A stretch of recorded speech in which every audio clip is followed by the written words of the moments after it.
Avec Hoover, élu en novembre 1928, l'Amérique semble au comble de la prospérité. À New York, une spéculation effrénée se déchaîne sur les valeurs, comme sur le coton. Même activité fiévreuse à la Bourse de Paris, où l'optimisme règne.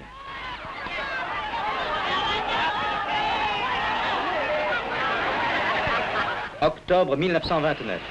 La crise s'abat sur les États-Unis, puis sur le monde. On a trop produit dans tous les genres et dans tous les pays.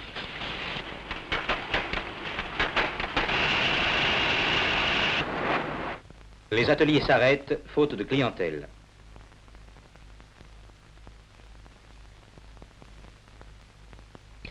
On détruit les produits en excédent.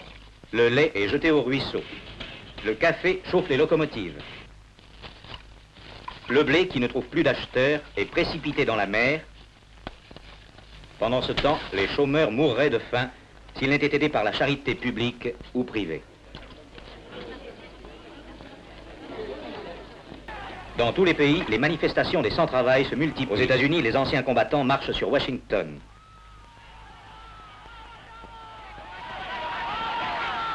En Angleterre, meeting monstre à Hyde Park.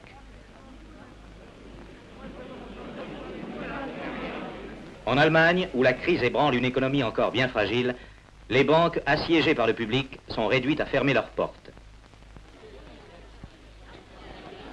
La France, qui semblait à l'abri et où l'or continuait d'affluer, est touchée à son tour en 1931. Grève dans les textiles. Grève chez les dockers. Les commerçants protestent contre les mesures fiscales. Les paysans manifestent, parfois violemment, contre les mesures agricoles.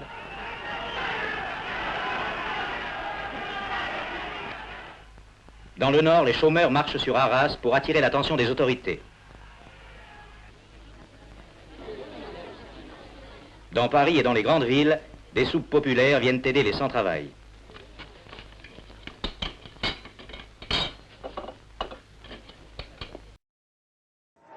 C'est l'émeute, place de la Concorde.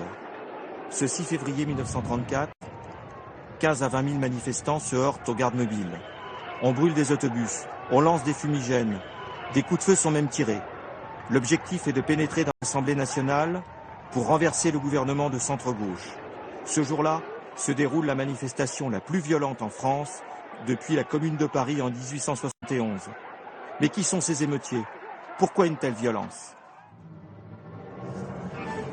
Depuis des mois, la France est frappée par la crise économique. Les usines ferment, les files s'allongent devant les soupes populaires.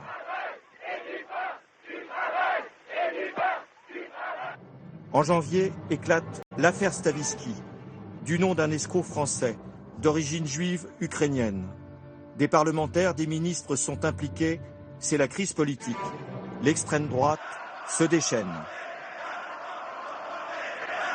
À Paris, les étudiants en médecine font une grève de protestation contre le trop grand nombre d'étrangers admis à exercer en France. Les royalistes de l'Action française. Des groupes plus ou moins inspirés du fascisme italien. Mais surtout, les grandes associations d'anciens combattants de la guerre de 14 se mobilisent contre le gouvernement. Ce sont eux qui appellent à manifester ce 6 février devant l'Assemblée. Tous prêts à en découdre. Ce ne sont pas des enfants de cœur.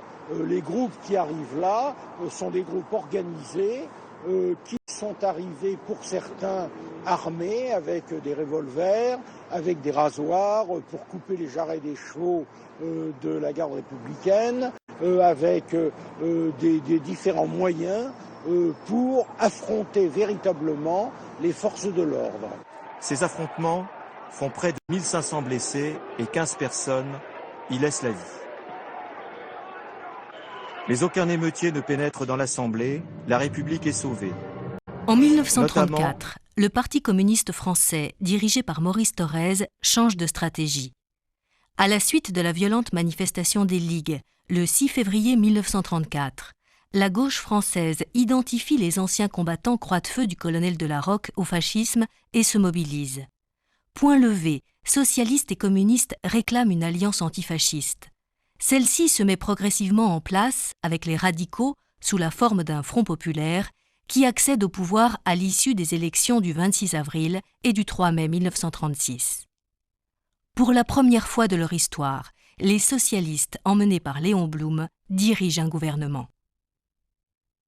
L'espoir suscité chez les ouvriers est immense. Dès le 11 mai éclate la plus grande vague de grève que la France ait connue. Pendant 3 semaines, le pays est paralysé. Les ouvriers occupent les usines dans lesquelles la vie s'organise. L'atmosphère est à la fête. La philosophe Simone Weil parle alors des grèves de la joie. Les réformes sociales entérinées par les accords Matignon, signés le 7 juin 1936, concrétiseront cet enthousiasme ouvrier.